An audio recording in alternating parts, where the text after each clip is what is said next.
perdón, quedamos en la reforma laboral. ¿Cuál es tu idea de reforma laboral? No, estamos en contra de la reforma laboral porque la flexibilización de las condiciones de trabajo es algo que se impuso un poco ya en los 80, pero sobre todo en los años 90 con Menem. Se decía que era muy importante para generar empleo. ¿Y qué se ha generado? Desocupación por todos lados. Entonces, más se flexibiliza el mercado de trabajo y agrava todas las condiciones y los problemas de empleo.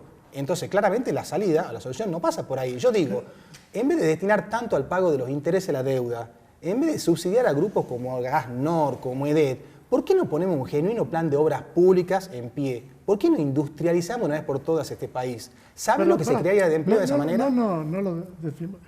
Vos, una reforma laboral, ¿qué sería para vos, concretamente? No, la reforma laboral es afectar los derechos de los trabajadores. Eso es lo que están haciendo desde los años 90. Porque dijeron, el gobierno kirchnerista desde el 2003 dijo que había cambiado bajo ningún punto de vista. Bien. Yo creo que una reforma laboral tiene que ir en consonancia con bajar las cargas para el empleador. Esto no significa que esté en contra de la formalización, todo lo contrario. Acá tenemos diferentes diagnósticos y, no sé si conocimiento de la palabra, pero imaginación en este caso, y en este caso evidencia, ¿no?, respecto a lo que funciona y a lo que no funciona. Digo, acá hay que trabajar en base a evidencia. Yo lo que creo es que si bajamos la carga impositiva y favorecemos a través de una flexibilización, vamos a lograr mayor cantidad de empleo. Digo, hay que mejorarle las condiciones para que esto ocurra, ¿no? Tanto para el empleador, porque acá yo estoy pensando en el empleado y en el empleador. Sí. Sí, yo simplemente una reflexión. ¿Y por qué en los años 90, que se flexibilizó tanto el mercado de trabajo, no se generó más empleo? Se generó mucha más desocupación. Y lo otro me parece que no es de imaginación acá. En realidad, los economistas, hay una diversidad de opiniones. Tenés un Milei, por ejemplo, un Cavallo, pero tenés otros economistas. Entonces, en ese sentido, yo soy un economista que obviamente hablo siempre en favor de los trabajadores. Bien, vos. Sí, nosotros también hemos presentado el 1 de mayo, unidos todos los movimientos sociales que formamos parte de la UTEP, un paquete de leyes, la ley de tierra, techo y trabajo, que recorre muchas reivindicaciones que nosotros tenemos, logramos, militamos y que bueno, lo pongo como también una salida. La ley de tierra, techo y trabajo puede devolver derechos a los trabajadores más humildes, generar empleo. Obviamente que la situación económica, macroeconómica, esa la tiene que ver el presidente, la política se encarga, pero me parece hoy, con la situación social extrema que vivimos, el hambre en los barrios, la situación de la inflación, no podemos no mirar hacia los sectores más vulnerables porque la situación está muy grave en los barrios, muy grave. Sí, sin duda el Estado tiene que garantizar una base mínima, ¿no?, para promover la igualdad de oportunidades. Y acá algo muy importante, un concepto que hemos perdido, que es la movilidad social ascendente, ¿no? Y eso se logra con trabajo que puede venir por el emprendedurismo o puede venir a través del empleo en relación de dependencia, siempre apuntando a que la base de todo esto, como él decía, es generar primero una macroeconomía más saludable, ¿no? Y para mí eso tiene que ver con el plano fiscal y también con el plano monetario, ¿no? Ambas cosas van en consonancia y hoy es uno de los temas que está en agenda, en donde la coyuntura nos está llevando puestos permanentemente y tenemos que poder estabilizarlo para empezar a pensar en el largo plazo, ¿no?, y en esas condiciones de mínima que tiene que garantizar el Estado. ¿Y la inflación? ¿Vos qué pensás? Y bueno, la inflación para mí, digamos, es una forma de quitar y bajarle el sueldo a los trabajadores, quitar el salario a los trabajadores, afectar directamente a la familia, digamos, en el plato de comida, porque hoy nos cuesta comprar comida para el mes. Imagínate a un trabajador de la economía popular que hoy ellos se consiguen el peso día a día. Entonces ellos pagan más todavía y sufren más este flagelo que tiene que terminar.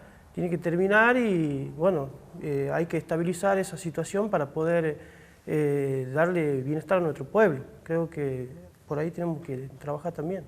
¿Vos? No, la inflación claramente tiene que ver con la emisión monetaria, pero ahí hay que ver por qué se emite. ¿Cuánto de eso va al pago de la deuda, por ejemplo? Acá, ¿qué es lo que dice el Tesoro o el Banco Central? Digo, voy a emitir, y dicen, no importa eso, porque después lo absorbemos con las LELIQ de los bancos privados y nos seguimos endeudando a tasas, 9 billones ya es la deuda con los bancos privados. Entonces, claramente ahí hay, y los subsidios a los grupos económicos concentrados, ¿cuánto de la emisión tiene que ver con eso? La inflación golpea a los trabajadores todos los días, a cada hora. Nosotros, soy docente universitario, 41% de aumento en 3 cuotas cuando la inflación este año va a ser 80 o 100%. Entonces, claramente acá hay una política, obviamente, de alimentar la inflación, yo no digo la hiperinflación, no la podemos descartar, porque el gobierno realmente no tiene reserva, está por debajo de los 2.000 millones de dólares en concreto. Entonces, claramente aquí hay una política inflacionaria deliberada por parte del Estado, y quiero decir que el Estado es el gobierno y es el gobierno de los empresarios, siempre fue así, y esa es la orientación que tienen, y en ese sentido golpean al salario, claramente. La inflación es una estafa y la estamos viviendo ahora de manera acrecentada. Coincido en que tiene que ver con la emisión, producto de un gasto público desmedido, esto lo digo siempre. La verdad que requiere, como les decía, una reforma que nos lleve a disminuir ese gasto público, empezando por las cajas políticas, empezando por un Estado europeo que tenemos, ¿no? Porque ya llega casi al 50% del Producto Bruto, y acá hay responsabilidad no solamente de la nación, sino también de las provincias, y hay que decirlo, ¿no? Y es algo que tenemos que resolver. Ahora, va a llevar tiempo. Y hay un componente muy importante que tiene que ver también con la credibilidad, ¿no? Con la generación de estas expectativas que se han ido acelerando ahora, producto de las desconfianzas que generan este tipo de gobiernos que tenemos y que no nos deparan un futuro hacia adelante distinto, ¿no? Pero hay inflación en Estados Unidos, en Europa. Está creciendo, claramente, y Estados Bueno, Unidos entra en pero ellos me recesión. están estafando, yo no creo Pero que... entra en recesión, ojo, ¿no? Y Estados Unidos está subiendo la tasa de interés, lo cual quiere decir que los capitales se van a ir de los países llamados en desarrollo, porque se van a ir para ahí. O sea que la situación mundial, que además tenés lo de Ucrania, lo de Rusia, tiende a agravarse notoriamente. Tiene que ver también con esta situación de emisión que se empezó a generar durante este contexto que se está viviendo por el producto de la pandemia, pero no tiene que ver, no es lo mismo la inflación que estamos viviendo en Argentina, que es un problema estructural agravadísimo con respecto a lo que está pasando en los países desarrollados. Si te fijas, los niveles a los que llegan no tienen nada que ver con los niveles que tenemos en Argentina, ¿no? Que como decía él, está llegando casi a 100... ¿Cómo? Por supuesto, por supuesto. Sí, y además creo que también el tema de la estructura de mercado no lo podemos descartar, es decir, son mercados monopólicos y los grandes grupos económicos también son los que fijan los precios. ¿Cuántas empresas dominan el comercio en la Argentina? Debe ser un puñado. Entonces fijan los precios ellos y el Estado no hace nada, sino que al contrario, convalida eso, porque obviamente gobiernan para esos grupos económicos concentrados. Los empresarios malos están solamente en Argentina, entonces, pues si no, debería haber inflación en todo el mundo, ¿no? De la misma manera que hay en Argentina. A mí me parece totalmente errado lo que está diciendo. De nuevo, la inflación es un fenómeno monetario y la responsabilidad primaria la tiene el Estado. ¿Quieres decir algo más? Y sí, bueno, que creo que el endeudamiento también que viene sufriendo nuestro pueblo históricamente, que se ha, digamos, súper agravado con el macrismo, que ha endeudado al país en 57.000, 54.000 millones de dólares, creo que hoy nos está poniendo en esta situación también, lo veo así. Entonces necesitamos una salida para nuestro pueblo, necesitamos también que el gobierno, lo repito, mire a los sectores humildes, porque la situación es extrema.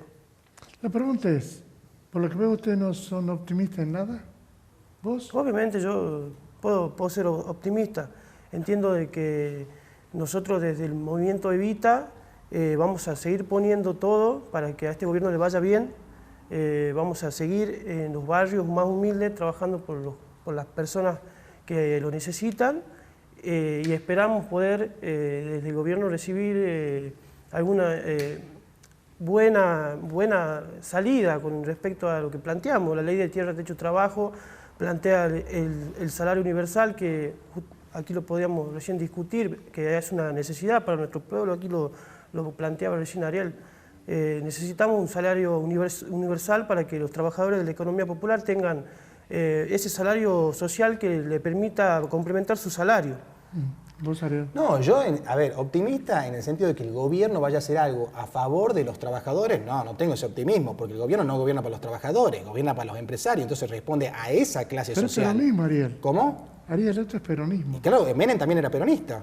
No nos olvidemos, ¿no? Mirá lo que hizo Menem en el país. Destruyó la Argentina en los años 90 y un consenso generalizado con eso. Entonces yo lo que quiero decir es lo siguiente, ¿en qué soy optimista? Hay un conjunto de luchas muy importantes, está el movimiento piquetero, están los grupos sociales, están los trabajadores que están saliendo con huelgas, organizándose en asambleas. Creo que es el camino de la movilización en las calles la que va a permitir abrir una vía para la recuperación del salario. 80% de inflación y aumentos de 40%. ¿Vos crees que esa es la única salida que hay? ¿Cómo? ¿Vos crees que esa es la única salida que hay? Yo creo que la salida pasa por profundizar las luchas con una mayor organización. Acá obviamente habría que ir a una huelga general. Es la única manera de frenar a este gobierno. Pero tenemos una CGT y la burocracia sindical que está al lado del gobierno. Estuvieron en el acto de asunción de los 500 invitados de masa. Dice que movilizan el 17 de agosto en contra, a favor. Bueno, no sabemos qué vamos a hacer. Yo hasta digo, capaz que levantan la movilización, no me extrañaría. Pero con esas conducciones sindicales no vamos a ningún lado. Hay que profundizar las autoconvocatorias, hay que profundizar la lucha en las calles. Yo soy optimista porque creo en los argentinos, porque somos una sociedad muy resiliente, ¿no? Que lamentablemente se ha acostumbrado a vivir con estos ciclos permanentes y que aún así resiste, trabaja, se esfuerza, busca oportunidades. Digo, creo en la gente y creo también en que hay nuevas ideas o ideas viejas que están volviendo a ponerse de moda, que son las ideas de la libertad, que son las que están en discusión y que son, creo yo, las que nos van a ayudar a salir adelante. ¿Vos crees que las movilizaciones son la solución? No, yo creo que es válido que quieran reclamar, ¿no? También hay que ver en qué condiciones lo hacen y qué es lo que se está pidiendo, porque la verdad es que la gente está cansada de aquellos que se movilizan pidiendo privilegios, ¿no? Acá tenemos que reclamar, por supuesto, que haya un Estado de Derecho, que haya transparencia, que haya responsabilidad de la dirigencia política, que se piense en el futuro y en el largo plazo. Me encantaría ver protestas como las que hemos visto en su momento con el tema educativo durante la pandemia, en donde los padres salgan a militar por la educación. Me encantaría que se pida que se baje los impuestos, por ejemplo. Digo, esas luchas yo creo que son genuinas y las luchas de quienes realmente quieren trabajar, ¿no? Pero no siempre pidiendo privilegios a costa de otros. No creo que sean privilegios, ¿no? Yo creo que hay derechos que la Constitución debería garantizar, que es educación, vivienda, trabajo, y no están siendo garantizados. Fruto de que esos derechos no son reconocidos es que surgen las movilizaciones. Es más, fruto de esas movilizaciones es que se empieza a dar respuesta mínima o en algún sentido a esos derechos. Claramente acá nada se obtuvo sin hacer absolutamente quedándose de brazos cruzados. Todo fue arrancado mediante luchas. Los derechos conquistados, obviamente, estoy hablando de los derechos laborales.